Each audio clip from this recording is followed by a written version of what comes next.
chini 50.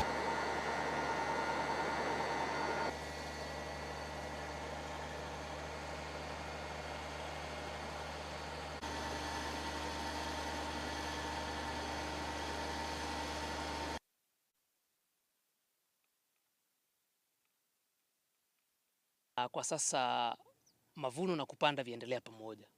Cumulatively tumelima zaidi ya ekari 2,000 kwa sasa, na we are still in the process, ama tuko katika ile safari ya kuhakikisha kwamba itakapofika mwezi wa 5 katikati, yule private investor, because these are public private partnership kati ya serikali ya Kenya na proponent, atakuwa amelima ekari zaidi ya 5,400.